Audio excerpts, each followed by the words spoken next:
Economic Theory versus Reality by Kylie O'Neill, Dalton Du Bois, Noah Mori, Michael Alderson, and Dylan Compliment. Fiscal policies to ensure economic growth of a country. There are two types of fiscal policies: expansionary fiscal policy and contractionary fiscal policy. The main objective of a fiscal policy is to take care of local needs of the country to ensure the national interest.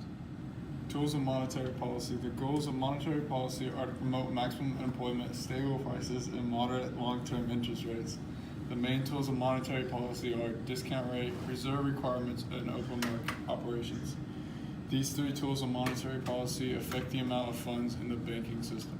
The Great Depression, which lasted from 1929 to 1939, was all caused in part by the rapid growth of the economy in the 1920s. So when a mild recession hit in 1929, consumer spending slowed, goods piled up, and stock prices were too high to afford. There was also a drought, causing the agricultural industry to fail.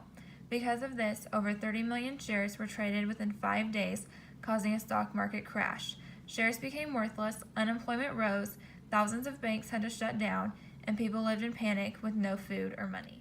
The Great Recession, which lasted from 2007 to 2009, was the longest recession the United States had seen since World War II. The recession largely caused by the subprime mortgage crisis, which allowed high-risk people to take out loans on homes and businesses.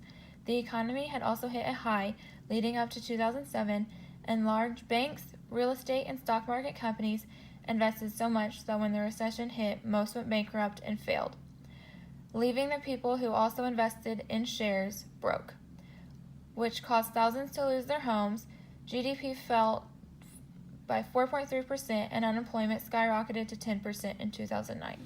The term classical economics was coined in the first half of the 1800s by Karl Marx. He is considered by some as an important contributor to the development of classical economics. The highlights of the classical economics include: number one, classical economics is based on three key assumptions: flexible prices, Say's law, and savings investment equality. Number two, the theoretical structure of classical economics is based on a view that the macroeconomy operates in the aggregate according to the same basic economic principles. Three, the economic principles of classical economics indicate that aggregate markets, especially resource markets, automatically achieve equilibrium, meaning full employment. Number four, classical economics indicates that full employment is achieved and maintained without the need for government intervention, and that government intervention is more likely to cause than to correct macroeconomic problems. The Keynesian economic theory wants to lower taxes and increase government expenditures. The government wants to lower taxes to stimulate the economy and the demand for money. Everyone wants to keep the demand and the need for resource the same.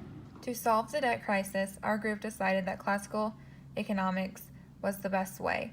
The classical economic theory makes more sense because it allows people and businesses to freely buy and sell products, making their own demands, all while the government provides little intervention. Keynesian economic theory allows the government to intervene and spend more money, which only causes the government to go further in debt. Our $20 trillion debt does not need short-term fixes like the Keynesian economics, but long-term solutions to help further in the future, like classical economic theory would provide.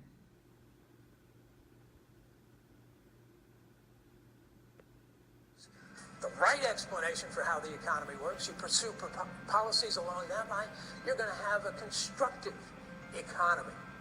So basically, the classical economic principles are consistent with liberty and freedom. And the fascinating thing to me is when you look at this country in the past, or any other country around the world, whenever government policies have moved in the direction of these principles, we have seen improved economic conditions. And whenever you've moved away from these particular policies, policies that give people liberty and freedom, we have disappointing economic conditions.